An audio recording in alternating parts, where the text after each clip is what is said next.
Hey everybody, welcome to the Matt Report. As always, I'm your host Matt, and today we are honored to be joined by the Honorable Bob Dunn of Bob WP. What Bob does is he trains people how to use WordPress and get them started using their new fresh WordPress site, blog, e-commerce site, something like that. If you are a Matt Report Pro member, at the end of the show, Bob's going to stick around and answer one of his most important lessons running his business as a freelancer, as a business owner, as a WordPress trainer. So mattreport.com/join to join the Pro membership. Use the promo code MattPro10. I'm still running that. You can join for $10, $29 a month.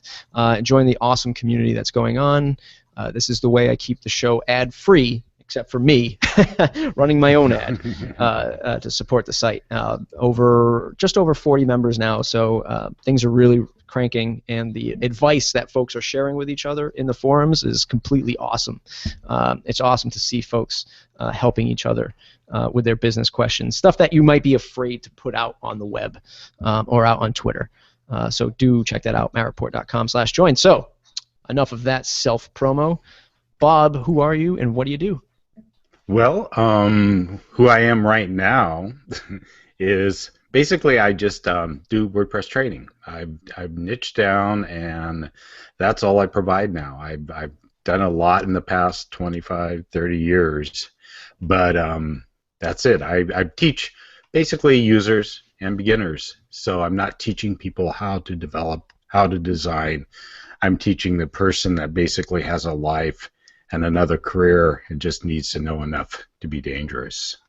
Nice. One of our pro members, Lisa, asked a question. This is probably the perfect time to answer this question.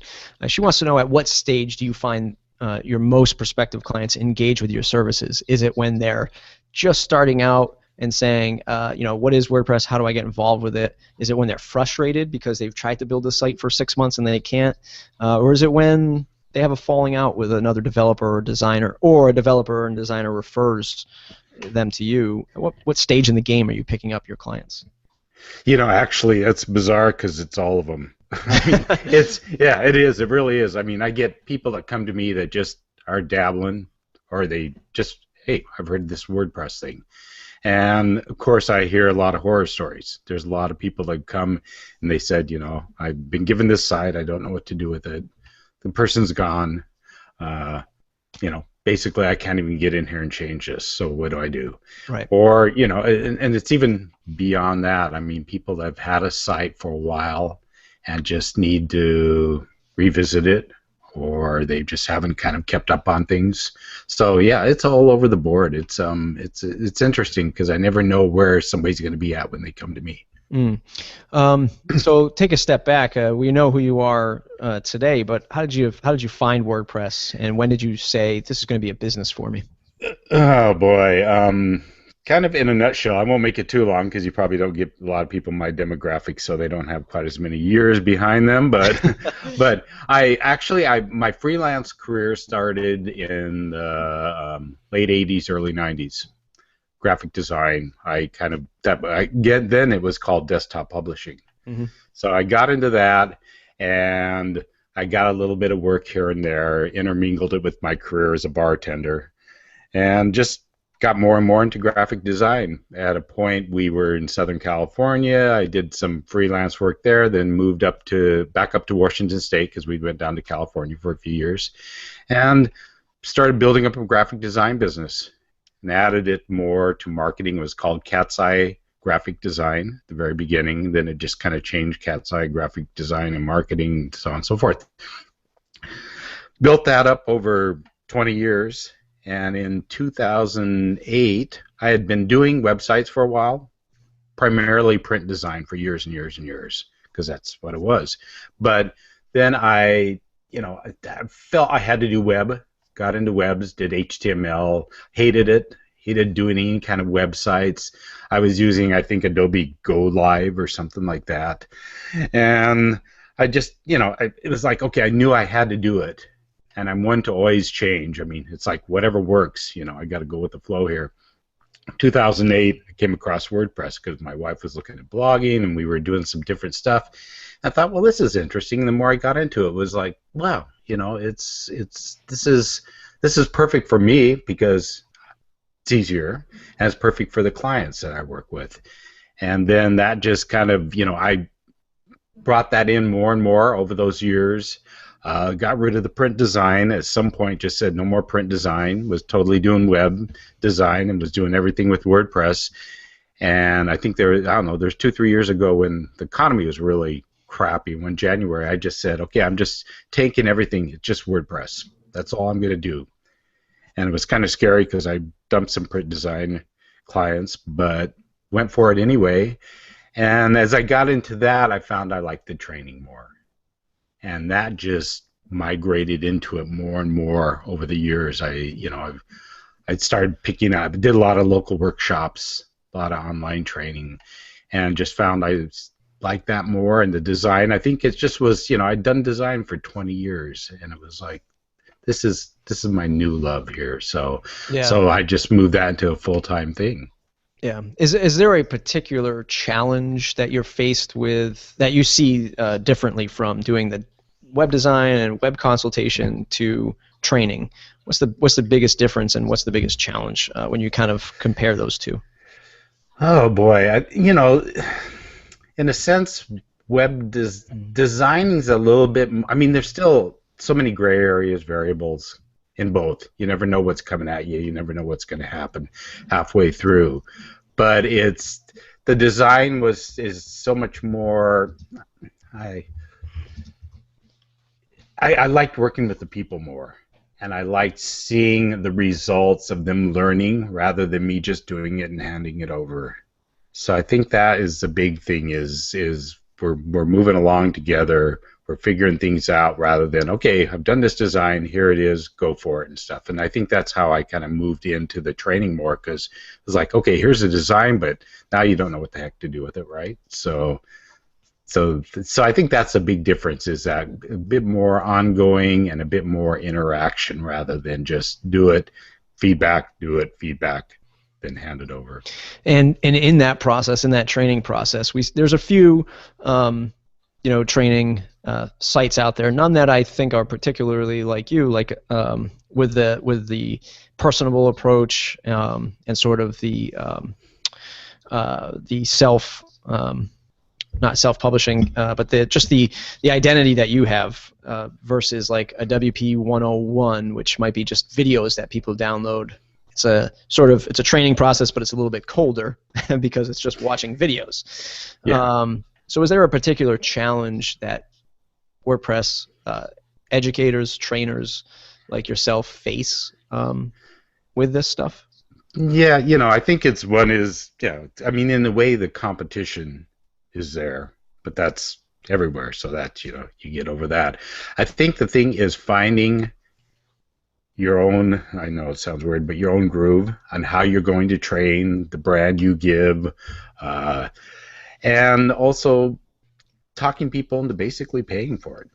I mean, that there's value in it, because there's so much free stuff out there, and people think, do I really need to pay to have somebody train me? I had a guy once, I introduced myself as a WordPress trainer. I was at a social media event, and he looked at me and says, "You mean people have to learn it?" And I just kind of looked at him like, you haven't worked with all these beginners and users and stuff. So it's really, and it's also stepping back, and trainers themselves have the challenge of remembering what it's like all the time to be in that person's shoes. Because the minute you lose track of that, then you're going to start sounding cocky, you're going to start going off, and you're going to lose that touch. So depending what level you're teaching people at, you got to stay on that level and still relate to what they're doing. And I think trainers have to just, you can't just say, suddenly I'm a trainer, and throw up some site and say, come and, you got to build up that reputation, you got to build up that credibility, and you got to build up those people that like your style, or else, don't sit there and worry about if they say, I send people to other training sites because I know that their learning style won't fit with me. I think, okay, this is a better route for you. So flexibility there. probably a better route and probably a better budget too, because Yeah, I mean, right. most people are going to be, if people want to watch a video, their expectation is, yeah, I'll pay whatever $39 to watch a video, but I'm not going to pay over $100 for one video, but they will pay that for somebody wants to do some one-on-one consultation. Right. So let's talk about that for a little bit. If somebody went to Amazon and to go back to your point about, you have to train people on WordPress, like people have to learn this stuff. Well, I mean, if you go to Amazon and you search for, Google Plus or Facebook, you're going to find probably thousands of books that explain how to use Google Plus. And that's just something that you're interacting with in one little box, right? Not Right. WordPress, which is an entire content management system. So, I mean, what is it like? Is there like a common question that people come to you with that you already know they're going to come through the door with? Is it like, what's the difference between posts and pages? Is there a common question? Does it vary? What is it like for you? There's probably a few that always you hear over and over and over again. And, the one you just said is one that a lot of people do ask, because the post and pages is just bizarre to them. They, get in there and they think, what is the difference? They look kind of the same and things like that. I think that it's the user interface too. I mean, just all those little tweaks that I just hear over and over. Oh, I didn't know there was a second row with this kitchen sink. So it's not one particular one that they always come to me with. But there's ones that I always find that people are just amazed, and they've used WordPress for months, and they say, oh, I didn't know I could enlarge an editor window by dragging it in the corner here. So I think it's a lot of the little details that come again and again, and I've always got to remember that, because some people say, oh, I feel so stupid asking you this. Hey, we've all been there, done that. Don't feel stupid. So. Right. This might sound like a silly question, but do you track any of that stuff to help you produce a video that you'll sell one off, or produce a lesson that you'll sell one off?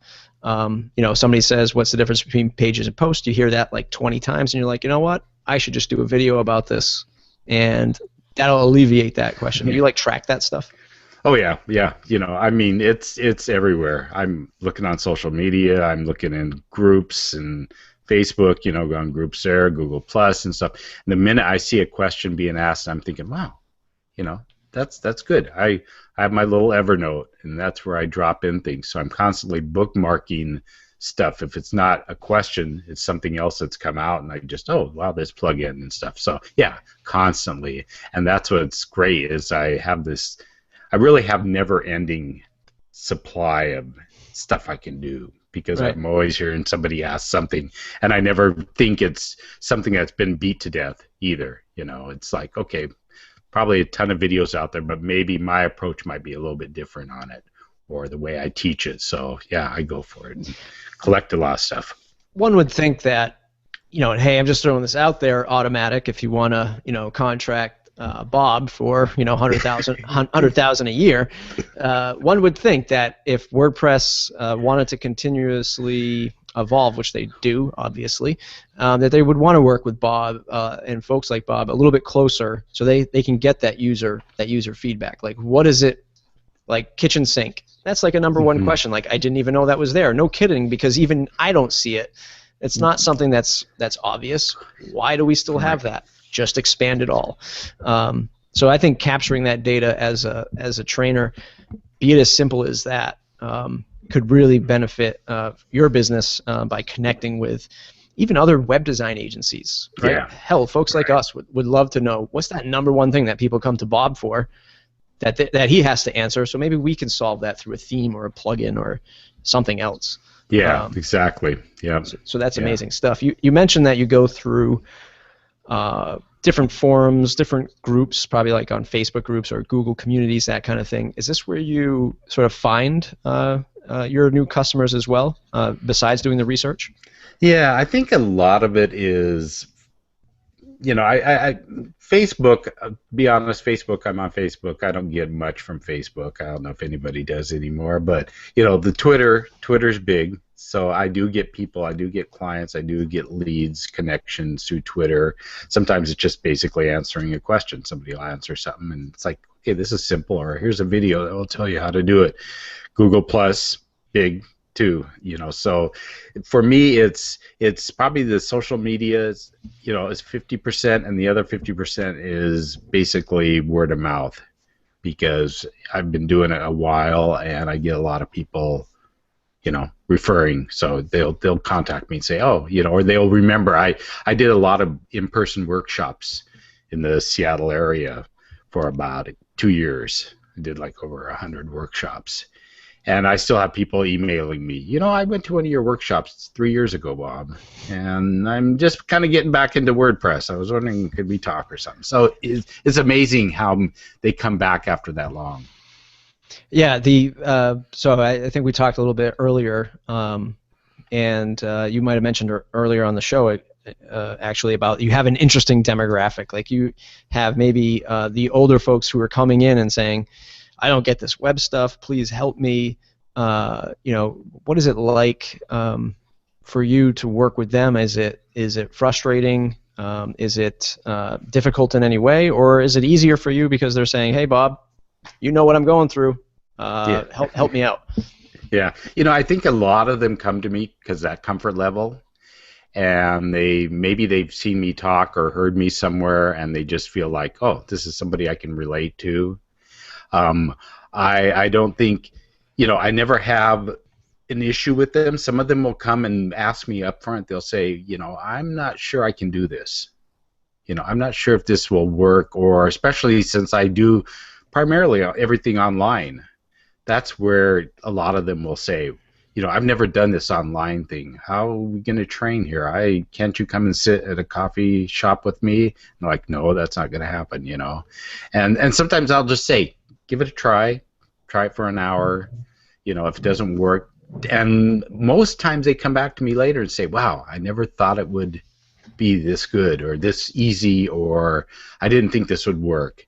And patience is huge. You have to have a ton of patience. I have one client that I did hours of training online, and she wanted to have the control of the screen and the mouse and everything all the time. So I would say, okay, now do this.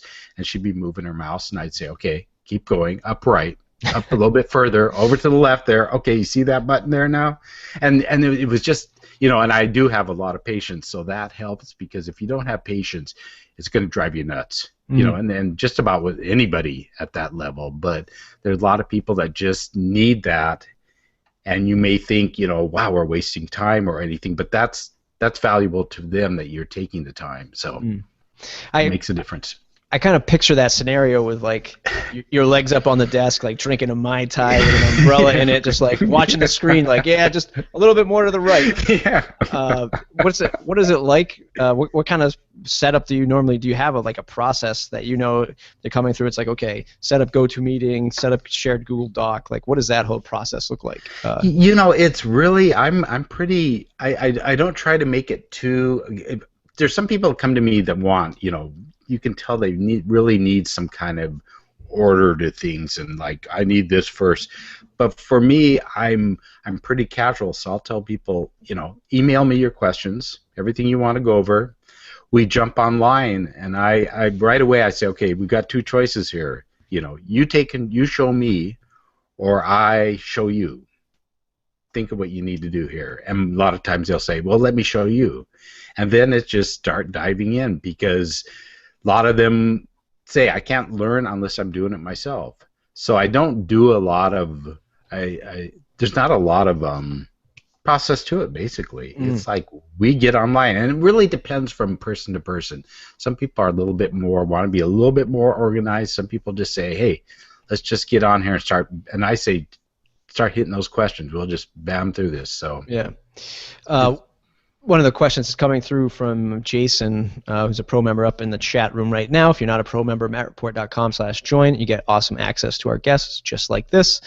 So Jason's asking, during these processes, during this training process, how how do you manage scope creep? So like a designer or developer, the customer saying, oh, hey, this design looks great, but can you shift the entire right column to the left? In your case, if you're training somebody and all of a sudden they're like, oh, can we just install a gallery plugin while we're here? And you're like, well, we didn't talk about that. Like, we were talking about how to use a blog or how to do a blog post. You never said anything about a gallery. How do you handle that during the conversation? There's been a couple of times it's really gone south with a couple clients that, and I don't know, they were thinking something else, but having that scope creep for 20 years in design and stuff. So I was prepared for it, and I had to kind of figure it out in this process.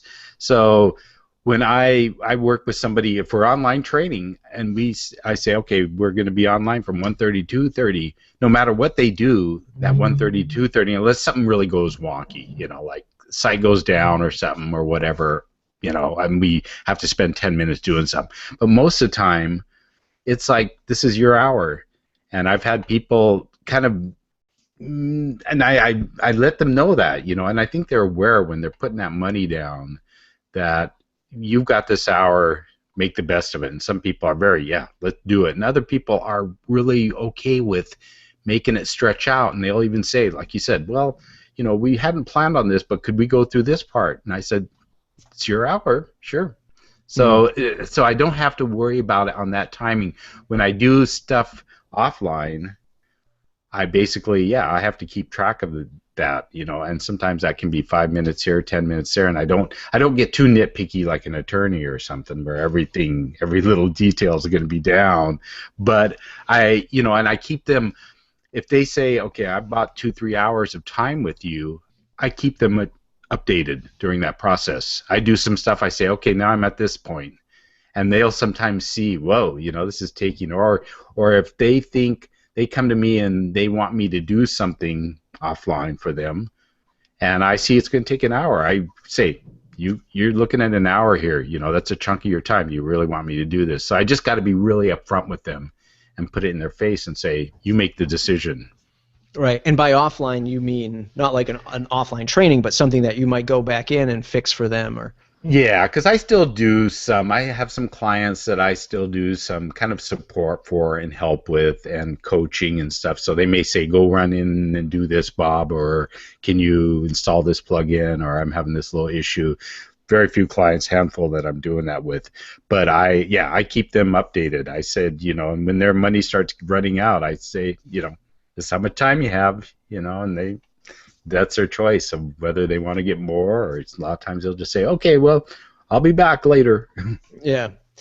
So that brings to an interesting concept that I wasn't thinking of earlier. So if you're selling somebody, it's just let's say the average sale is an hour training of their time and your time. It could be whatever. It could be, hey, show me how to sit with me for an hour and show me how to use WordPress. It could be help me pick the right plugin and show me how to use it. Half hour installing, half hour training. How much time are you putting into like a pre-sales? Because sometimes it's just an hour to sell an hour. How do you kind of handle that?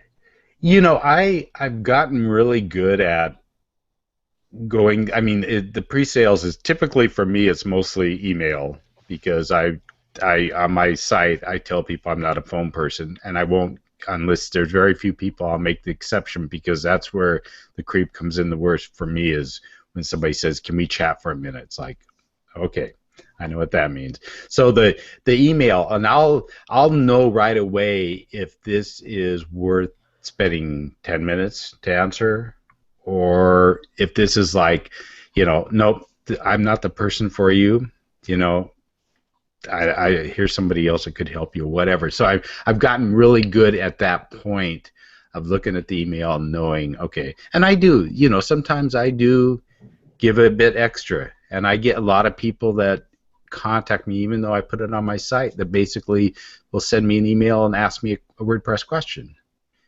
And if I kind of know them from a previous relationship or something like that, sometimes okay, that's a simple one, sure, that. But I'm very much, I'll be blunt with people. They'll send me something and say, what about this theme, Bob, and stuff. And I say, well, basically people hire me to do this, and I'd be happy to help you, and maybe here's one resource for you. So I'll always reply, but I'll know when to cut them off basically, or say, sorry, I'd love to do this, but that's how I make a living. That's an interesting scenario. I want to get into talking about the business of bobwp.com as it exists on the web. One final question about sort of client relations and how you can teach us all a lesson. The quintessential freelancer is that sort of 20-something person drinking a coffee at Starbucks, hanging out at a cafe. They can code with their eyes closed. They're building apps all the time. They've got from Facebook to Tinder on their iPhone. They've got all this stuff, and they're just like, get it in, get it out. I need to get on to the next client to make more money or whatever, make rent or something like that. Is there a lesson or some takeaway for the younger folks in the audience to learn from your experience and sort of dealing with some of the demographics that you deal with? Boy, that's a good question. I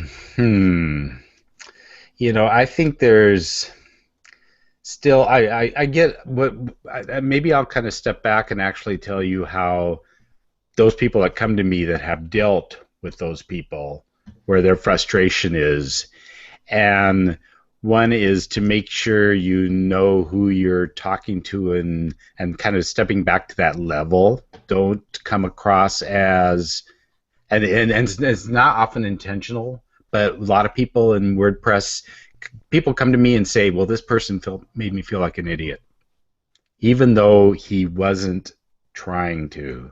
It just was, he was brief with me. You've got to, if you're going to, certain people, you got to give and take a little bit and think, okay, I've got to maybe a little bit more, we'll need a little more hand holding at this point, and that relationship building. I mean, I see a lot of people, and I probably back when I was first starting too, I didn't see that importance of spending a little bit of time building that relationship beyond just here's the product, here's the service, buy and stuff. And I mean, there's times you can always do that, but I think it's just it's having a little bit more patience with your client, but not letting them run all over you at the same time.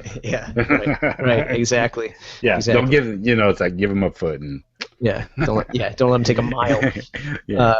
So that's awesome. That's awesome advice, because a lot of folks, especially in this, WordPress is so funny. Like the community, the business around WordPress.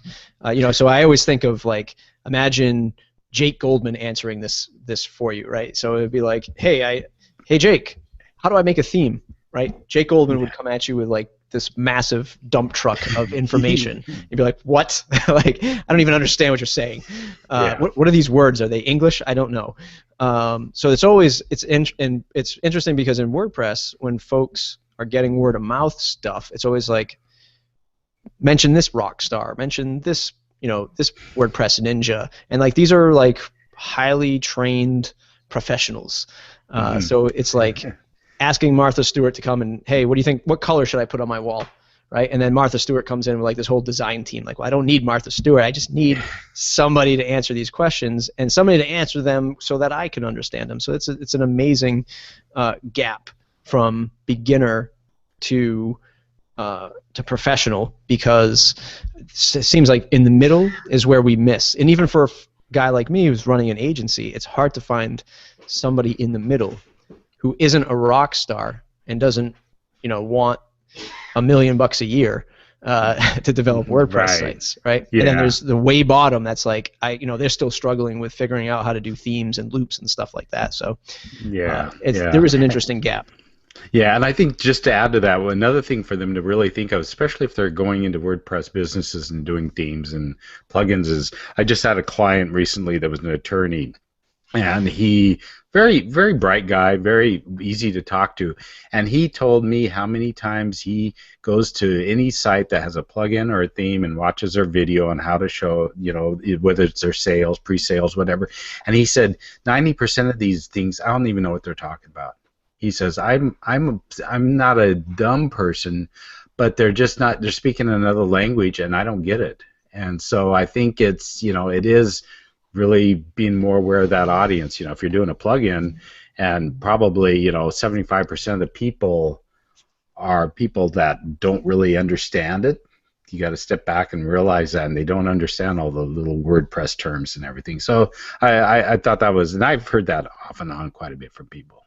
Yeah. Hey, another business opportunity for you, Bob, is just go out there and partner with these other agencies and theme developers, because it happens to us. I mean, I'm lucky enough to run this business with my father, who's over 50, and we get that point of view from him. So like, we'll build a theme or we'll build a plugin, and he'll be looking at us like, what did you guys just do? Like, I don't even understand. And we'll be like, oh no, you gotta tag the taxonomy and pull it into the widget, and hit save and then move it to this sidebar. And he'll be like, no, customers can't figure that stuff out. Like, you're gonna have to do it all over again. So it's very important to very important to get an outside perspective on that stuff. Yeah. Let's talk about the business of BobWP.com. Recently, you went through the joyous event of launching a site and then migrating the two together. What's going on with that? What was your initial thought with the new site, and then why did you kind of kick it back to BobWP? Yeah, actually, the new site, it was, I still want to do a membership site. I'd done a couple before that just didn't play out like I thought they would. So, I learned my lessons and stuff. And I finally thought that with this one, it was like, first of all, I have my own style, and there'll be people, like you said, there'll be people that like the style of WP 101 or the people that like the style of Bob. And they're two totally different ways of teaching, even through video and tutorials. Mine are a lot longer. So I started thinking, what can make this different? And I think the big thing was the theme part of it. And that's where, because I get that all the time. I mean, that's one of the things, kind of stepping back to what you were saying, what's one of the biggest issues? Themes. People are trying to find one. It drives them nuts, and they get too bogged down in details and stuff, and I'm like, let that go. You don't need that particular thing. So that was a big part of it, was how can I do this? And I had to look at it two parts. One is, sure, the theme shops have tutorials, but I thought if I extend those tutorials beyond just just screenshots, if I do a video of it and add screenshots, that was my big thing. And then my other thing was, okay, what if I do an overview on every theme? And what that basically is we're looking at the front end, not even the back end, and I'm telling them this is what it can do and this is what it can't do, without you having somebody go in and customize it or code. I said, like, can you change this color here on this theme? No, you can't easily unless you know CSS. So I give them that kind of preview, and that's where a lot of people, members that I do have, they're loving it. They're saying, wow, one guy called me, he says, you're like the nun when I grew up. Hey, you want to do that? Not going to happen. Yeah. But go back and sit down. Yeah. So he said, in a way, he says, your style, you're being stern, but you're not being obnoxiously stern. You're telling people this is what you can and this is what you cannot do. So that was the whole thing. I wanted to get back into that part of it because I like the one-on-one, but I wanted to have this other piece with tutorials. And once I got that launched and thought everything was over and good, then I started looking at my two sites and thinking, And my initial thoughts were, and my thoughts had always been, okay, if I have a membership site, I don't want any distractions when people are there. I don't want them looking at this and looking at that. And the more I thought about it, I thought, well, I have all this other content that can add to it. It doesn't have to go behind the paywall.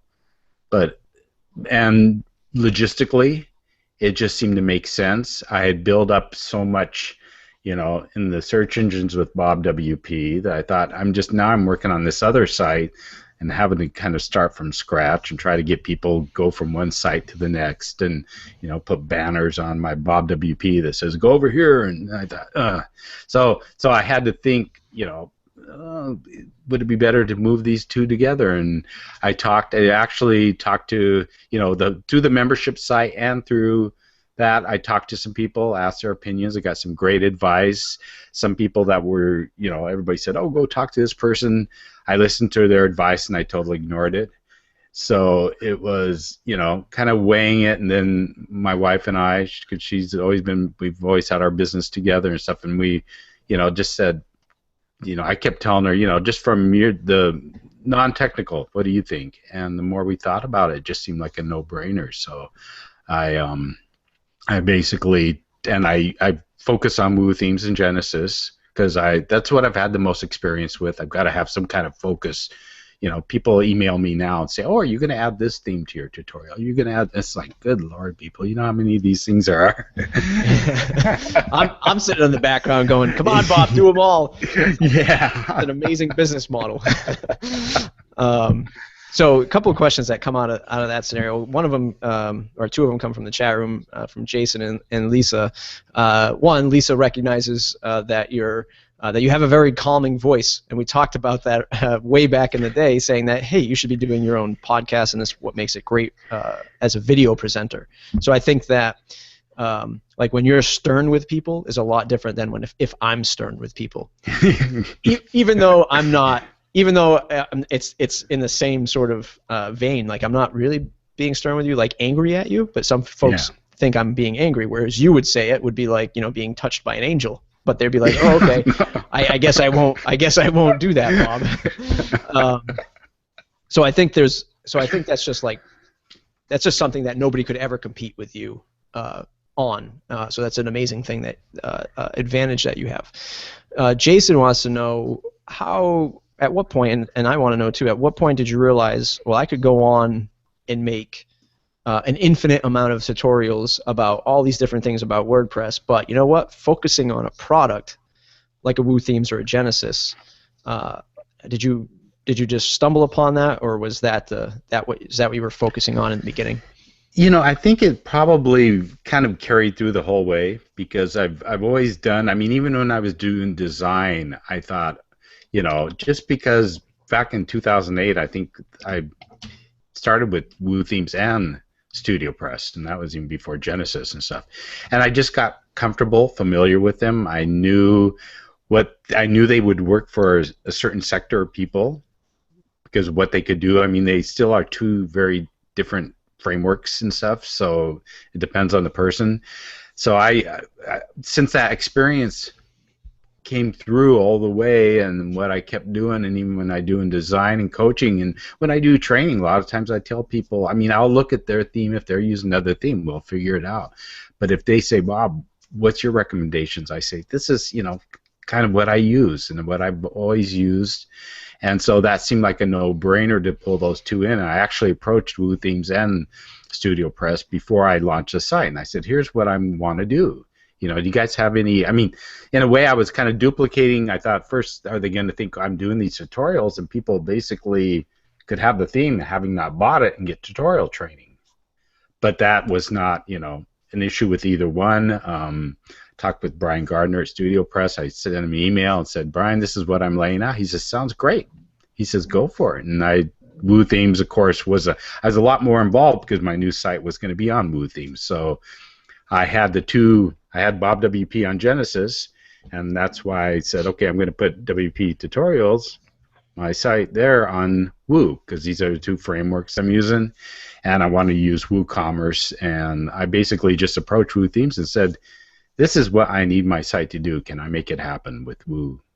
And they were like incredibly helpful, really helpful and stuff, and guiding me and uses and stuff. So that's how those, it just seemed natural for me. The feedback, you mentioned earlier that the people, clients that are coming to you, it's a majority of it might be, how do I pick a theme? Which is the right theme? Is there a common thread that these folks are looking for that theme companies aren't providing? And actually, I guess I should take a step back. I feel like the theme industry is a lot of selling to each other kind of thing, where I'm selling to you, and I'm buying somebody else's theme because I'm a designer or developer. And I need to put it together for a project. So I know that even our local clients, they're like, they don't know what parallax is. They don't know, they don't know what the technology is. They don't know what responsive is. So are folks like my company and Woo and Studio Press, are they missing the boat with just dumbing it down for somebody? It's the biggest frustration, and I've actually talked to Woo about this because we've kind of gone back and forth a bit more, is the demos. the knowing what you can do with a site by looking at a demo. I mean, that's the biggest frustration, because most people come to me and say, I looked at this site, it looks so cool, and I thought, well, probably can do this, this, this. I bought it, and it's way too complicated, more complicated than they thought, or it's not doing exactly what they thought they could do. Well, why can't I change this color easily up here in the corner? I thought, well, that should be so. And it's a challenge for any theme shop, I think, to do that, and give that much information. I mean, it's it's a lot of information. So when somebody comes to me, their frustration is either they have a theme, it's not working for them, and I basically go through a couple things. I say, okay, first of all, if you have some samples of sites you like, let me know. I'll show you some themes. Let me know if anything jumps out at you. Then once they kind of narrow that down, for me, it's almost like that tutorials I do. I get online with them. I say, okay, now you tell me everything you want this theme to do, and I'll tell you how easy or how hard it is. And that's where they finally go, oh, okay, now this makes sense. But that's a big extra step in there. So I think it's just not knowing what. And there's still some people that don't understand that the demo needs to be set up. Right. I mean, to get it to look like that, they get it and they go, wow, where is everything? And I mean, that's just an ongoing thing, and it's almost as simple as saying, you'll need to set this up. There is setup involved in big letters somewhere or something like that, right. Because a lot of people think it's just plug and play. Right. I mean, that's the way WordPress. A lot of people market WordPress. It's so easy. Just install a theme, bam. Yeah. Yeah, I mean, that's, sometimes we're our own worst enemies. We try to market it the same way, where it's like, here's the demo, it looks great, but when you install it, it's just going to look like this. It just looks like a blog, and the colors aren't changed. All you're going to see is the first 10 posts. They're all going to be on the homepage. There's no nav. There's no sliders set up. You have to go and set all that stuff up, especially with our real estate theme, which is becoming increasingly more popular, and now we're starting to see the effects of the support, where it's like, how do I set this stuff up? What's a taxonomy? These are the perils of WordPress, and it's not gonna go away, because this is just the way you have to do it technically. Yeah. Like, it has to work this way. And then folks get frustrated because they're just coming off, they're fresh off the boat, and they're trying to figure out how to launch their new site with this great piece of software called WordPress. So yeah, exactly. Totally something that we all have to kind of figure out. Back to the tutorial stuff. What are you looking forward to? Now that you said that you brought the tutorials into the Bob WP brand, but you still want to have a membership site. Are you still thinking of having another site just for members, or you kind of roll that all into one? Yeah, it's all rolled into one. So now you go. Yeah, basically, if you go to my site, I'm using the blog to give additional goodness and to drive people to the membership site. So when you land on the site, it's actually looks like the same membership site. I've just added the blog part of it.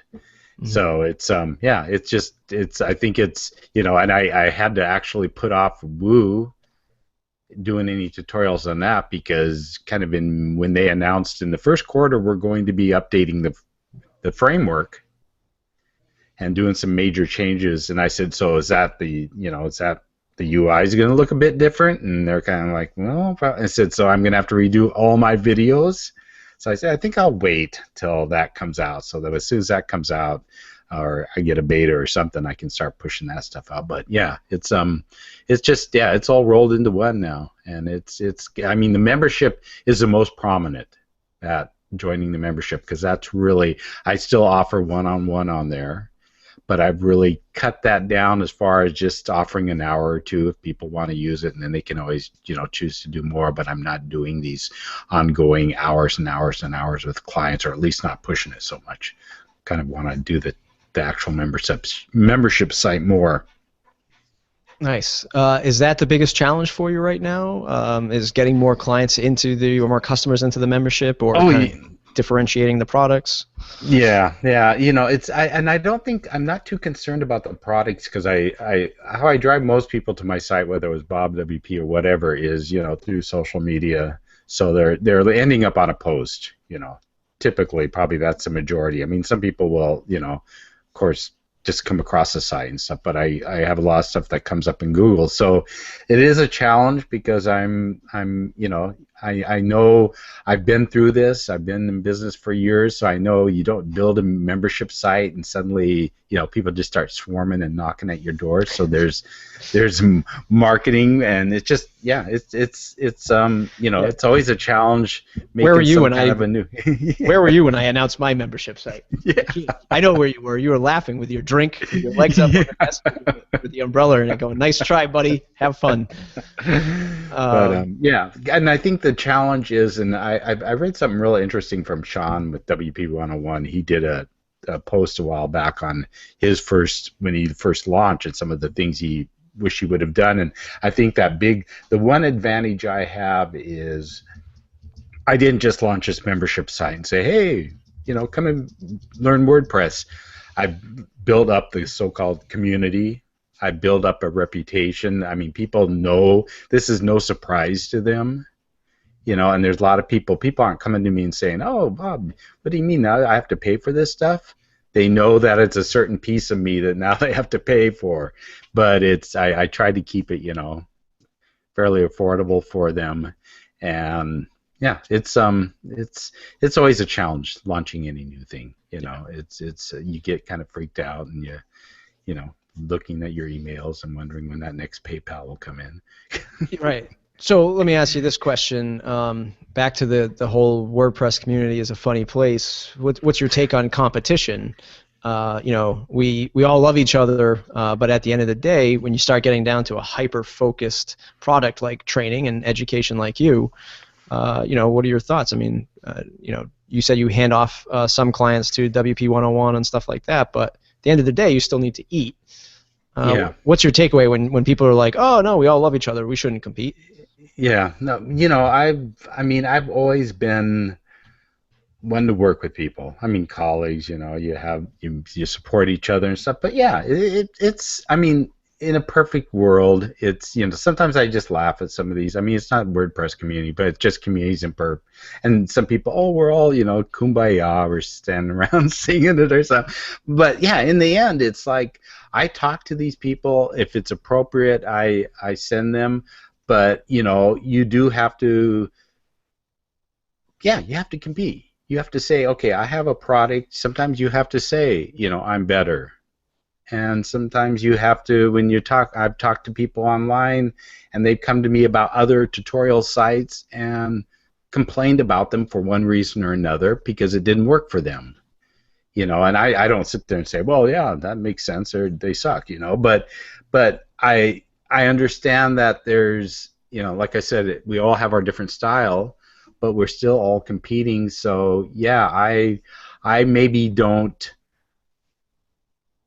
push as much certain sites as I did in the past because they're direct competitors now, and they probably think the same. And there's certain people I've even know in the WordPress community that have reluctantly pushed my stuff, even though they would never say it, because of their ties to other people that push similar products. So we can all say it out loud, but a lot of these people, we all get it too. We're all competing, and there's enough to go around, but sometimes you worry about that too. So yeah. It's not. So you got to do what you got to do, and I agree 100%. Again, folks that know, growing up in the car business, you were competing with people right down the street, people that you could see across the street, and as the customer came in, you're looking at them like, I got one, and you don't. But at the end of the day, you end up at the bar with your competition down the street, and they were like, "How was your day?" It was tough. Yeah, mine too. And it's like you can take comfort in the fact that you're all working hard. We're all working hard, at least in the WordPress community, to do something great with our customers. Right. But at the end of the day, we got to sell our product and keep the flow coming in. Exactly. Well, it's been an amazing formal interview. I think some of the stuff that we covered is awesome, and folks out there are definitely getting some great advice. Folks in the audience, in the live audience today, thanks for all the questions. If you want to become a pro member, it's mattreport.com/join. Check out all that fun stuff. We're going to hop into the last two segments of the interview. First segment or second segment is what's in your toolbox. What app or piece of software do you use on a daily basis to get the job done that maybe folks don't know about? Something like an Evernote, but a little bit more secret. Oh man, let's see. I'm trying to think because Evernote, I live and die by that. So, there's not a lot of other apps I really use. It's, I use. I mean, the apps that I use are basically to create content. I use Camtasia for videos. I use Snagit for screenshots. I can't live without either one of those. And I mean, Evernote. I was kind of a latecomer to Evernote because everybody talked about it for the longest time. I'm like, oh yeah, whatever. Then I found it, and I thought, my God, what have I been doing? So it's like Evernote is probably the biggest piece for me because I organize so much content and plugins, new plugins that come out, and it's so easy to find. So it's not a secret, but I don't think a lot of people realize all it can do, and how it can really organize your life better, especially if you collect a ton of resources and stuff. Yeah. So it's and TweetDeck. I mean, that's not really an app, but it's on my second screen open all the time. So I'm constantly on Twitter picking up stuff, talking to people. So some people think that's neurotic and spend that much time on it, but it's a big part of it for me. So no real secret app. Nice. Evernote's still a great choice. I was using it a lot, but then I started getting overwhelmed with all the new features. But I still use it as sort of that archive. Like I see something that I know I'm going to come back to later on, I just throw it there. And then it's like every time I open my Evernote, it's like spring cleaning my house. I'm like, oh God, look at all this stuff I got to go organize. Right. So it's become a bit mess for me, but still very useful. Let's jump into the last segment, lightning round, where I'll ask you a series of quick questions and you'll have a series of quick answers. Okay. What's the one plugin you cannot live without? Gravity Forms. What's a favorite WordPress or business book? Our business book. I haven't read business books for so many years. I don't read them much anymore. I did like Scott Bergen's Without Pants. Yep. That was a great one. As far as a recent one. Yeah, nice. What's a quote that you live or run your business by?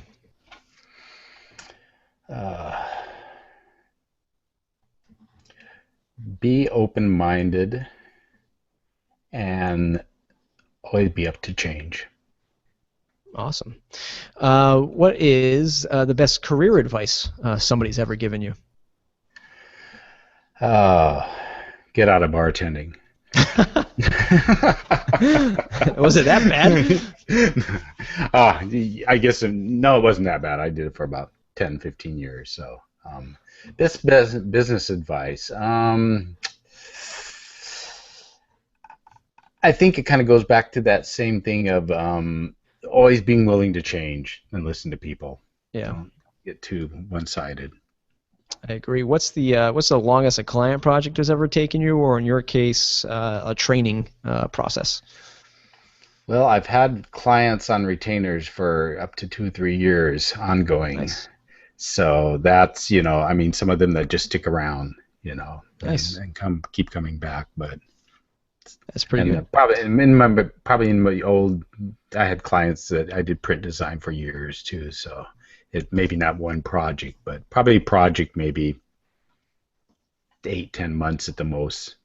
Maybe Nice. It's been a big project. If you had to switch to another CMS, what would it be? I'd retire. That's the best answer so far. Yeah, I just quit. Yeah, I would just quit. Who should I interview next? Who should you interview next? Oh man. Oh boy. Let's see here. I'm trying to think. Who? Oh, that's a tough one. I'm looking at my Twitter feed because I have to remember people. Um, um, do you know Andrea from Copyblogger? Yep, she was one of my first. Oh, was she? Oh, well, Yeah. okay. Well, maybe you need to interview her again. Yeah, I'll get her again. That's awesome. Great interview, Bob. I really appreciate it. Where can folks find you on the web to say thanks? Basically, bobwp.com, and just go to any social media. Just Google BobWP. You'll find me. That's just like about anywhere. So yeah, this is like the most amazing brand that's ever existed. Just jump into Google, Bob WP. Like it's not. It's just done. Done. Yep. Awesome stuff. Awesome advice, folks. If you're sticking around and you are a pro member, we're going to get into the pro section of the interview, where Bob's going to stick around and answer a burning question for his business, and you can find all that good stuff at mattreport.com/join. If you're not a member, that's okay. It's just listening and spreading the word of the show is awesome. iTunes reviews are awesome. Thanks to all the members who have subscribed, because it's been an amazing ride, and I can't thank you enough for supporting the show. So if you want to just help out, go ahead and tweet out these interviews, tweet out the blog post, and join the mailing list at mattreport.com/subscribe. Thanks, everybody. Thanks, Matt.